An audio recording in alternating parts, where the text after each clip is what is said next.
Deus amou tanto o mundo que nos deu o seu Filho. A Quaresma é um tempo de olhar para dentro de nós mesmos, num esforço de autoconhecimento e conversão. Já disse isso várias vezes. Mas hoje, os textos possibilitam olhar para Deus e perceber dois de seus traços. Depois desse olhar para Deus, veremos então como uma melhor compreensão sobre Deus pode nos auxiliar na nossa vida espiritual nesse tempo de Quaresma. Esse será o caminho de nossa reflexão. Um primeiro aspecto a ser destacado é a grandeza do amor de Deus. E foi o que escutamos no Evangelho. Deus amou tanto o mundo, que nos deu o seu Filho. Não para condenar o mundo, mas para que o mundo fosse salvo por ele.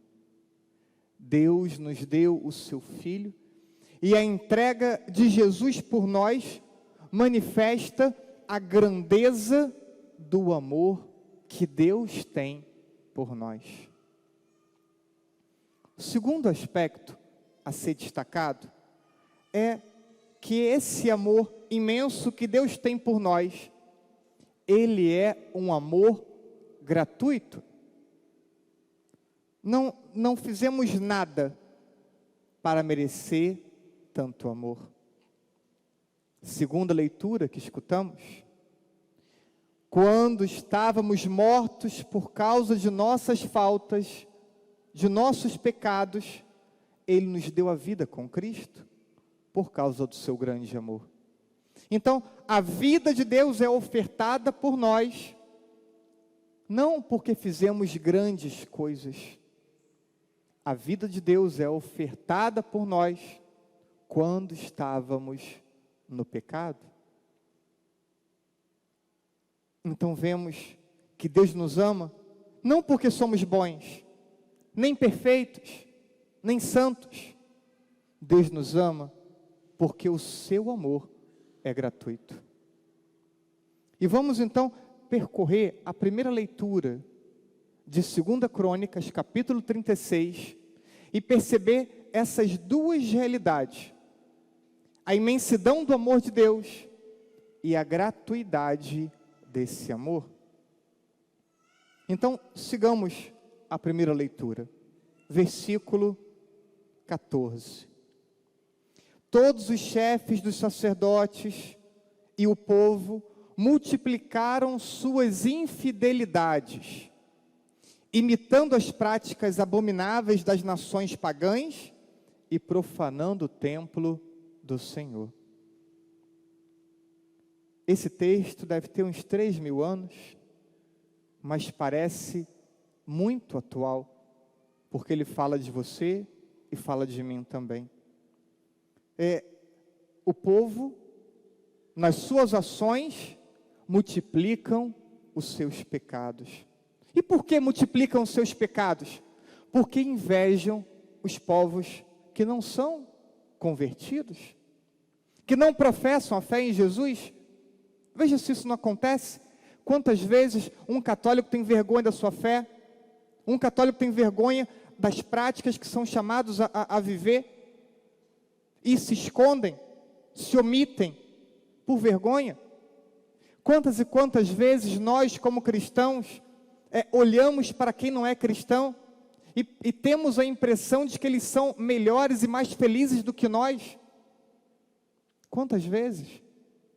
Quantos de nossos pecados não se dão por inveja das pessoas que não são convertidas? Ouvimos um texto de 3.000 anos atrás. E o texto continua dizendo: Deus dirigia-lhes frequentemente a palavra por meio de seus mensageiros, admoestando-os com solicitude todos os dias. Deus olha para o seu povo em pecado, olha para o seu povo que insiste no pecado e não deixa de enviar ao seu povo mensageiros para que possam comunicar ao povo a palavra dele, a palavra de Deus. E olha, todos os dias, uma palavra direcionada a nós todos os dias.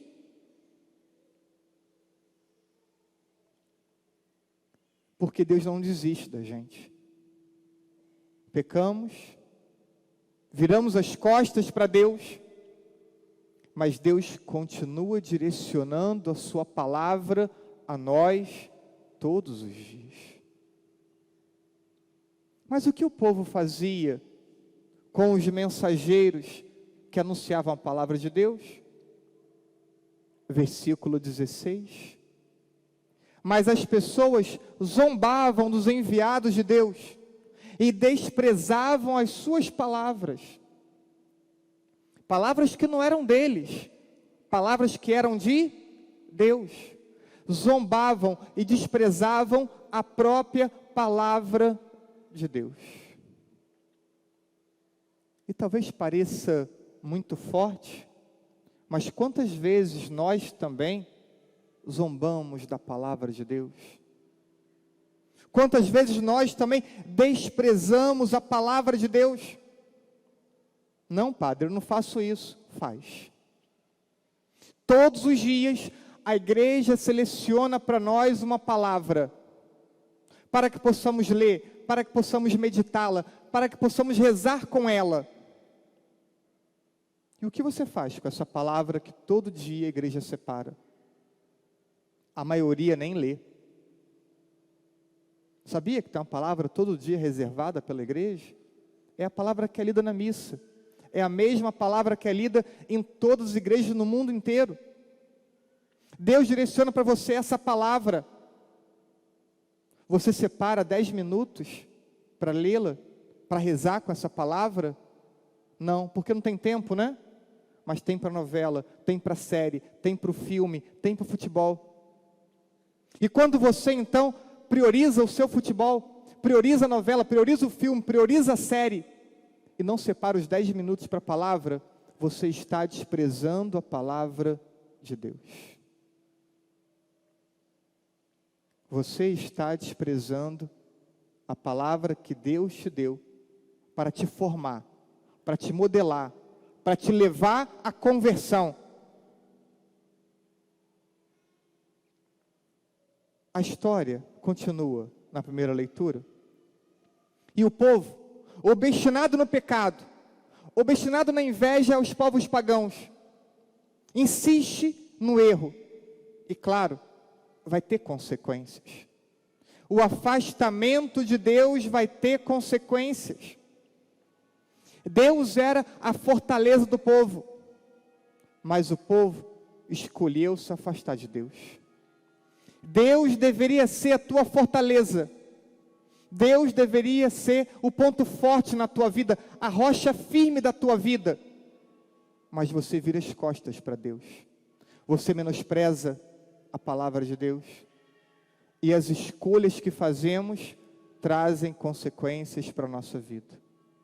Na primeira leitura, o povo então, depois de tantas vezes afastar-se de Deus, não obstante a insistência do próprio Deus, o povo então, ele é deportado e vai ser escravizado.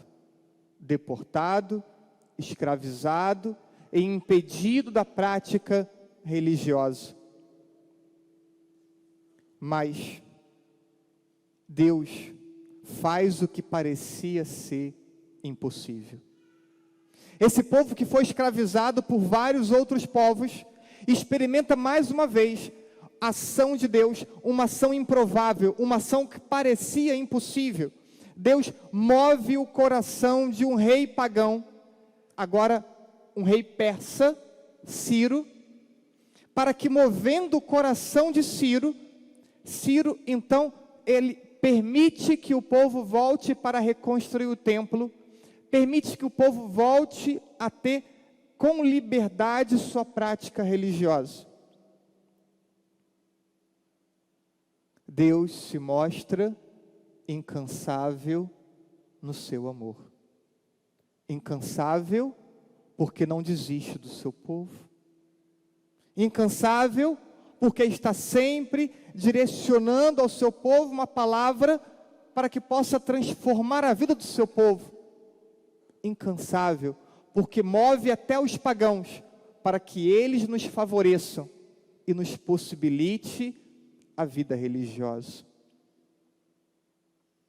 Olhando para esse Deus que nos ama, e nos ama de forma gratuita, porque nós oferecemos a Ele os nossos pecados, e Ele continua nos amando, em que isso pode nos ajudar no tempo da Quaresma? Pode nos ajudar a nos colocarmos diante de Deus, com a certeza de que Ele vai nos acolher. Assim, olhando para esse Deus maravilhoso e misericordioso e fiel no seu amor, então, podemos perceber que Ele é capaz de perdoar os nossos pecados, por maiores que eles sejam. A misericórdia de Deus é infinitamente maior do que os nossos pecados. Olhar para Deus nos impede de cairmos no desespero, de achar que não temos mais jeito, de pensar que não merecemos mais o perdão, que nunca nos converteremos de verdade. O demônio age no coração de muitas pessoas, achando que o seu pecado não tem mais perdão, que é fraco para vencer o pecado, porque repete e recai no pecado tantas vezes. E quantos vivem aflitos, pensando que o seu pecado é maior do que a capacidade que Deus tem de perdoar. E um exemplo que não vemos falar sobre isso nas redes sociais, nos meios de comunicação. Vou dar um exemplo só, de um pecado que é muito difícil para a pessoa se perdoar, que é o aborto. As mulheres que praticam aborto, é comum, é muito frequente, que queiram se confessar do aborto em toda a confissão, e passa 5 anos, 10 anos, 20 anos, pedindo perdão por ter praticado o aborto, porque considera algo tão grave, que Deus não possa perdoá-las, e que elas próprias não podem se perdoar. É um exemplo. Mas eu quero dizer para você hoje, olhe para esse Deus que nos ama de forma imensa. Olha para esse Deus que nos ama na gratuidade. E perceba hoje que Deus quer e pode perdoar a todos nós, independente de quais escolhas tenhamos feito, independente de quais pecados tenhamos cometido, independente com que insistência caiamos no pecado. Este olhar para Deus nos convida a confiar nele com total abandono. Nos convida a renovar nossa esperança de sermos melhores, porque nós não estamos só. Quando olhamos para nós, podemos ter a impressão, eu não consigo ser melhor do que eu sou, eu não consigo vencer esse e aquele pecado, mas nós não temos que olhar para nós, temos que olhar para Deus. Olhando para Deus, podemos dizer, eu sou sim capaz de vencer o pecado na minha vida, porque eu não luto só, porque Deus está ao meu lado, porque Deus sempre está ao meu lado. Deus está e estará ao nosso lado para nos ajudar a levantar cada vez que caiamos, e isso é uma certeza. E a leitura, e a meditação, e a oração com essa palavra tem que nos levar a termos essa certeza. Deus sempre estará ao nosso lado. Deus está ao seu lado e sempre esteve ao seu lado. Lutemos de modo determinado contra o pecado. A leitura de sexta, que a maioria não leu, não meditou e não rezou com ela, dizia: ame a Deus com todas as suas forças, todas. Não é com pouca, não é com muita, é com toda a sua força. Ame a Deus com toda a sua força. Mas, se mesmo nesse esforço de amar, experimentarmos alguma queda, saibamos que Ele nos acolhe, que Ele nos reergue, que Ele nos perdoa e que Ele nos dá condições de continuarmos a busca pela santidade. Deus, Ele resiste aos soberbos e orgulhosos, mas Ele não resiste a um coração arrependido, Ele não resiste a um coração humilde que reconhece o seu pecado. E Deus concede a sua misericórdia de forma ampla, de forma abundante, a toda pessoa humilde, a toda pessoa arrependida. E eu gostaria de terminar essa reflexão convidando cada um de vocês a manifestarmos gratidão a Deus. Gratidão a Deus pelo seu imenso amor. Gratidão a Deus pelo seu amor gratuito. Que possamos dizer no íntimo do nosso coração, muitas vezes ao longo dessa missa: Senhor, obrigado por estar sempre ao meu lado. Senhor, obrigado por estar ao meu lado, mesmo quando eu não te percebo, mesmo quando eu tenho a impressão de estar só. Obrigado, Senhor, por estar ao meu lado, mesmo quando eu peco, quando eu viro as minhas costas. Obrigado, Senhor, por nunca desistir de mim e por colocar pessoas à minha volta que não me deixam esquecer do teu amor, da tua presença e do teu auxílio. Por isso, obrigado, Senhor. Obrigado, Senhor, porque estou aqui hoje, nessa celebração, ouvindo a tua palavra. Ouvindo a palavra que é direcionada a mim, para a minha conversão, para a minha mudança. Obrigado, Senhor. Que possamos, hoje e todos os dias, não nos cansarmos de dizer a Deus: Senhor, muito obrigado.